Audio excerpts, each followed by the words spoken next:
अस्सलाम वालेकुम। जैसे कि आपको मालूम है, कल कराची में इंतहाई होलनाक वाक़या पेश आया जिसमें पीआई का जहाज़ जो है क्रैश हो गया और आबादी पे गिरा। अ, अफसोसनाक वाक़या है। मैं 2016 की अपनी वीडियो देख रहा था जुनैद जमशेद वाले क्रैश के बाद जो मैंने बनाई थी। अगर आप वो वीडियो दोबारा देखें मेरे पेज पे पुराने पीछे जाके, और उस वीडियो में आप जुनैद जमशेद वाला पार्ट हटा लें, आपको यकीन ही नहीं आएगा कि वो पुराने क्रैश पे थी या कल वाले क्रैश पे थी। वर्ड टू वर्ड वही चीज़ें, वही पीआईए की नाअहली, वही कोताहियाँ, वही इनका इंजीनियरिंग स्टाफ पे भरोसा ना करना और काले बकरे रनवे पे काट के ये अज्यूम करना कि जी ये बकरा हमारा जहाज बचा लेगा। और वही मीडिया की बेहिसी के जी बच्चों के मुंह पे माइक ठूसना कि जी अब्बू याद आ रहे हैं, अब्बू ने कपड़े बनाए थे ईद के। या फिर ये जो है पैसेंजर की पूरी लिस्ट बमा नाम और उनका शनाख्ती कार्ड पूरी दुनिया में रिलीज कर देना, दिखा देना। कोई कल्चर, कोई मतलब एथिक्स नहीं इन लोगों को, कोई तमीज नहीं है। तो वही रिपीट परफॉर्मेंस। भाई जो 70 साल में कुछ नहीं सीखा तो 4 साल तो कोई टाइम ही नहीं है, ठीक है। अब आप अगर कभी नेशनल ज्योग्राफिक देखें या यूट्यूब पे जाके लिखें एयरलाइन क्रैश इन्वेस्टिगेशंस, जो कि नेशनल ज्योग्राफिक का एक प्रोग्राम है, उसमें आप देखेंगे कि जब भी जहाज क्रैश होता है उसके सारे पुर्जे, अगर वो बोइंग का है तो बोइंग कंपनी को जाता है, अगर एयरबस का है तो एयरबस को। वो पूरे जहाज के पुर्जे एज इट इज बहुत बड़े वेयर हाउस में उसी तरह फैला के रखते हैं जहाज की शेप में, और फिर वहां से एक एक तार को डिटर्मिन करते हैं कि शॉर्ट सर्किट कहां से हुआ था, लैंडिंग गियर क्यों फेल हुआ था, या इंजन क्यों फेल हुआ था। और इस इन्वेस्टिगेशन के रिजल्ट को आने में 2 3 4 साल भी लग जाते हैं। मगर हमने अल्हम्दुलिल्लाह 15 मिनट में इन्वेस्टिगेशन कंप्लीट कर दी और पायलट पे डाल दी। क्यों? क्योंकि पायलट अब जिंदा नहीं है, he is not able to defend himself. तो पायलट पे पा दो, ये तो हमारा पुराना तरीका, जो जिंदा नहीं उसी पे ही मार दो। अगर जिस तरह पुलिस ने गोलियां चलाई और किसी रागीर को लग गई तो पुलिस ने उसके साथ लाश के साथ जाके गन रख देता कि जी ये तो पुलिस मुकाबले में मारा गया, तो डकैत था, ये तो मोबाइल छीन रहा था। तो ये हमारा पुराना वतीरा है। तो इसी तरह हमने जब वो ट्रेन में आग लगी थी, जो 70-80 लोग उसमें जल गए थे, पिछले दिनों की बात है। तो सुबह वो ट्रेन में आग लगी और दोपहर को न्यूज़ आ गई थी तबलीगी का जो है ना चूल्हा फट गया था, बगैर इन्वेस्टिगेशन के बाद। जी वो जो मर गया उसे पा दो, खल्ली वल्ली, आवाम को टेंशन ही नहीं है, आगे निकलो। और वही हुआ, हमने उस पर डाल दिया, बड़ा आसान है।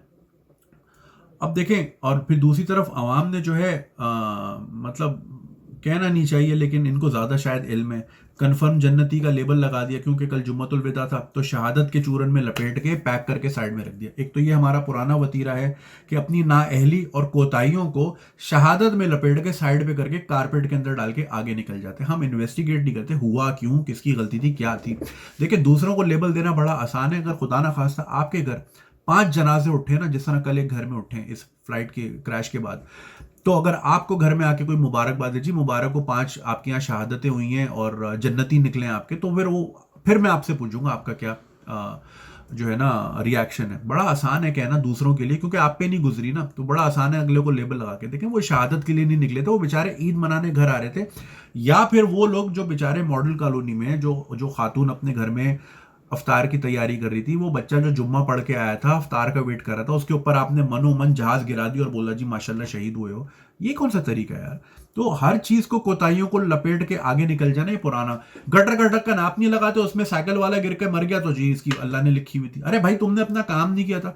आज भी हमारी सड़कों पे जो बजरी के ट्रक चलते हैं, बेडफोर्ड के ट्रक हैं, आप गूगल तो करें, वो 1960s के मॉडल हैं। तो एक 60 साल पुरानी चीज जो 60 साल से सड़कों पे चल रही है, वो 100 की स्पीड पे जाएगी तो उसका गियर बक्सा भी टूटेगा, चेसिस भी गिरेगा, ब्रेक भी फेल होंगे। जब आपकी नन्ही सी गाड़ी पे वो चढ़ेगा तो आप बोलोगे जी शहीद हो गए हम, या जी अल्लाह ने लिखी हुई थी, ओ उसकी आई हुई थी, मौत खींच के लेके गई। बस आपने इन्वेस्टिगेट ही नहीं करना, आपने उस चीज के पीछे ही नहीं जाना कि हुआ क्यों, क्योंकि वो तो टाइम नहीं है ना, कल्ली वल्ली। और वैसे भी आज 1.5 दिन हो गया है, और किसी भी न्यूज़ की जो लाइफ है ना वो 2 दिन होती है। और आज वैसे ही मुफ्ती मुनीब वर्सेस फवाद चौधरी टीवी पे चल रहा है, अब सबकी अटेंशन वहाँ, अब वहाँ के मीम्स आ रहे हैं, अल्ली वल्ली गिर गया जहाज, हम पे थोड़ी गिरा, जिस पे गिरा वो निपटेगा इससे।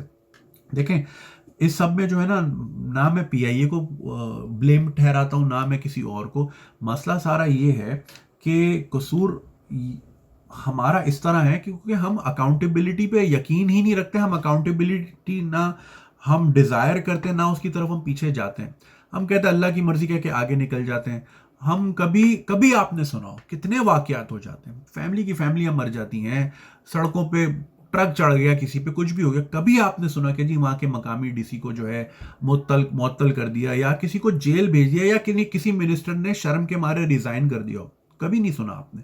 वो कहते हैं जी अल्लाह की मर्जी थी, हम क्या करें, रोज लोग तो रोज मरते हैं, आज यहां मर गए तो क्या हुआ।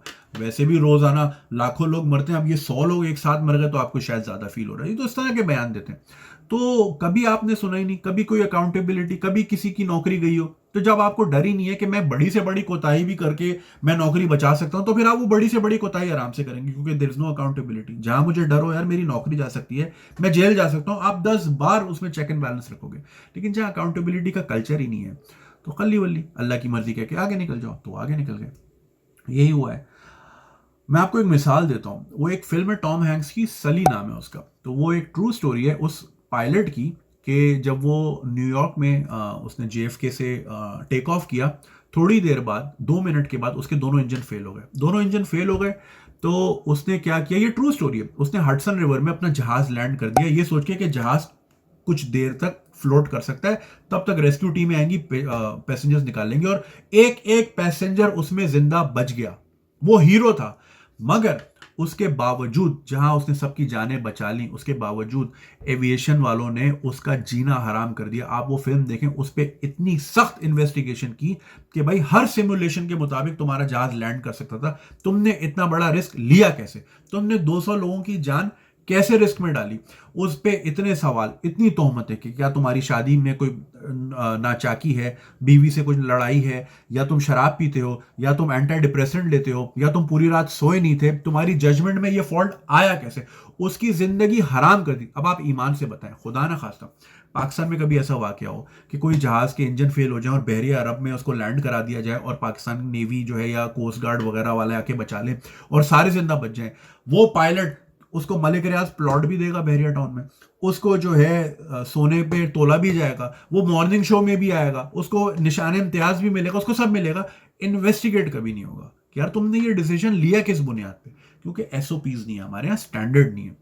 देखिए यही वजह है कि दुनिया की बड़ी बड़ी एयरलाइंस तो भूल गई क्रैश होता क्या है। वर्जिन एयरलाइन आखिरी क्रैश 1985 से आज तक कोई क्रैश नहीं हुआ। एमिरेट्स का एक बार इमरजेंसी लैंडिंग हुई थी 3 साल पहले दुबई में, उस वक्त खुद वहीं मौजूद था, सारे बच गए थे, इमरजेंसी लैंडिंग थी, ठीक है। कतर एयरवेज 0 क्रैशेस, कॉन्टस एयरवेज कोई क्रैश नहीं, हवाईयन एयरलाइन 1929 से आज तक एक क्रैश नहीं हुआ। ये वजह है कि उनके SOPs हैं, स्टैंडर्ड्स हैं, और मेरिट पे लोग हायर किए जाते हैं। ऐसी बात नहीं है हमारे मुल्क में टैलेंट नहीं है और या ये कोई कमी है, हमने दुनिया की एयरलाइंस खड़ी की हैं यार, ठीक है। सारी सब मिसालें हमारे सामने। जैकी कैनेडी की फेवरेट एयरलाइन PIA थी। जब वो PIA से उतरी तो पायलट को गले लगाया, पायलट ने पूछा how was your flight ma'am, तो she said great people to fly with. और यही वजह आज हमारे हर PIA के जहाज में great people to fly with लिखा होता है, वो जैकी कैनेडी ने कहा था। तो कहाँ वो स्टैंडर्ड के हमने एमिरेट्स खड़ी की। एमिरेट्स में जो E और K है, तो E के जो उसका कोड है, तो K कराची का है, क्योंकि वो एमिरेट्स टू कराची आई थी, ठीक है, पहली फ्लाइट जो थी। तो हमने तो दुनिया को खड़ा किया, और आज भी हमारे बेहतरीन टेक्नीशियंस हैं, बेहतरीन पायलट्स हैं, बेहतरीन केबिन क्रू है, दुनिया की एयरलाइन में आपको मिलेगा, और वो एयरलाइन में जो है सक्सेसफुल करियर है और एयरलाइन को उठाया हुआ है। हमारे यहाँ क्यों नहीं उठा सकते, क्योंकि हमारे यहाँ मेरिट ही नहीं है। अच्छे लोगों को आप काम नहीं करने देते, उनको भगाते हो, और आप हायरिंग करते हो नस्ली बुनियाद पे, लसानी बुनियाद पे, या पार्टीबाजी पे, या 15-20 लाख रुपए की तनख्वाह पे, तो फिर ऐसे ही लोग निकलेंगे। वो जमाने गए कि जी आपने किसी मुल्क में घोड़े चढ़ा के उस पर कब्जा करना है। अब बड़ा आसान है, दुश्मन को आपने हराना हो तो उनका तालीमी निज़ाम 3rd क्लास कर दो, तो उससे होगा क्या, जिस किस्म के डॉक्टर निकलेंगे वो लोगों को ज़िबा कर देंगे, ठीक है, जो कि हम देख रहे हैं। वहाँ से जिस तरह के इंजीनियर निकलेंगे वो पुल गिरा देंगे, हमारे यहाँ गिरते रहते हैं पुल। फिर वो इस तरह के टेक्नीशियन निकलेंगे जहाज़ गिराते फिरेंगे, हमारे यहाँ गिरते रहते हैं। तो ज़रूरत ही नहीं है मिसाइल मारने की, आप तो ये बड़ा आसान तरीका है, और यही हो रहा है। एक पिछले दिनों मेरे पास एक तहरीर आई थी, बड़ी अच्छी थी, एक खातून के बारे में जो कि इंग्लैंड में लॉयर हैं, और वो पाकिस्तान गई हुई होंगी छुट्टियों पे। तो वहाँ फैमिली वाले बैठ के ऐसी डिटर्मिन कर रहे थे कि यार ऐसी क्या वजह है कि हम पीछे रह गए और वेस्टर्न कंट्रीज आ गए। तो उन्होंने ये कहा कि चूंकि मैं लॉयर हूँ और मेरा काम ही कानून साजी से है, मतलब कानून की फील्ड में है, तो मैंने ये नोटिस किया है कि अगर इंग्लैंड में या यूरोप में या अमेरिका में कोई किसी के साथ ज्यादती करता है ना, तो अगला उसको आगे से कहते हैं I will see you in court, मैं तुम्हें अदालत में देखूंगा, क्योंकि उसको यकीन है कि उसको वहां इंसाफ मिलेगा, और इसी दुनिया में और इसी जिंदगी में मिलेगा। हमारे यहाँ अगर आपके साथ कोई हैंड कर जाए तो लोग कहते हैं मैं तुझे रोजे मैशर में पकड़ूंगा, अल्लाह मियाँ से मैं तुम्हारी शिकायत करूंगा, इंशाल्लाह कयामत में मैं तुम्हें देख लूंगी, क्योंकि हमें पता है यहाँ हमें कुछ मिलना ही नहीं है। तो जब यहाँ कोई रिपरकशंस ही नहीं है, कोई अकाउंटेबिलिटी नहीं है। आगे की देखी जाएगी यार, हम आखिरी जिंदगी के आखिरी पैरे में जो है हम हज भी मार लेंगे, उम्रे भी मार लेंगे, अल्लाह से रो रो के दुआएं भी, माफ़ी भी मांग लेंगे, या फिर अल्लाह से सिफारिश कर लेंगे। वो बात की बात है। जब आपको पता है दुनिया में आपको किसी ने नहीं पकड़ना, तो फिर आपके जहाज भी गिरते रहेंगे, आपकी ट्रेनों में आग लगती रहेगी, आपके बच्चे हाईवे पे बिला वजह मरते रहेंगे, किसी की स्ट्रीट लाइट, किसी की बेसिक सी कोताही की वजह से स्ट्रीट लाइट बनती है, आपका बच्चा मर जाएगा, ठीक है ना, जिसको आपने पाल पोस के मेहनत करके बड़ा किया, और वो किसी और की कोताही से मरता रहेगा। तो यही वजह है। तो क्या कर सकते हैं?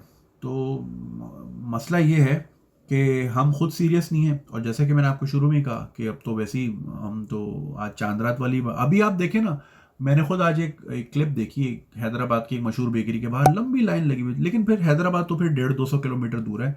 ये जहाँ जहाज गिरा है यहाँ से 10-15 किलोमीटर दूर तारिक रोड है। आज रात आप वहाँ रश देखिएगा, लोगों को टेंशन ही नहीं है, खल्ली वल्ली भाई हम पे थोड़ी गिरा, हम तो अपनी ईदें मनाएंगे।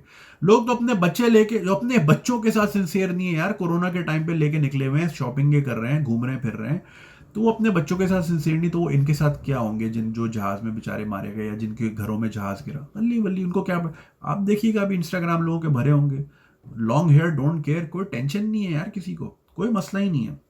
अल्लाह की मर्जी कह के आगे निकल जाओ, निकलते रहो, और आज इन पे गिरा है, कल अल्लाह ना करे हमारे घरों में भी गिरेगा जहाज, या हम भी कहीं पड़े हुए होंगे, किसी और की नाअहली और किसी और की कोताही को फिर हम शहादत में लपेट रहे होंगे, या फिर अल्लाह की मर्जी पर डाल रहे होंगे, या इस तरह करके हम कोई ना कोई रास्ता बना के निकल जाएंगे, और कुछ नहीं होगा। इसमें भी देखे ना, मैंने कल अपने इंस्टाग्राम लाइव पे ये बात प्रेडिक्ट कर दी थी कि देखिएगा कि लवाहिकीन के लिए 10 लाख रुपए जो मर गए, और जो जख्मी है 5 लाख, क्योंकि हमारा स्टैंडर्ड रेट है, हमारी जान की कीमत एक सुजुकी मेहरान से भी कम है।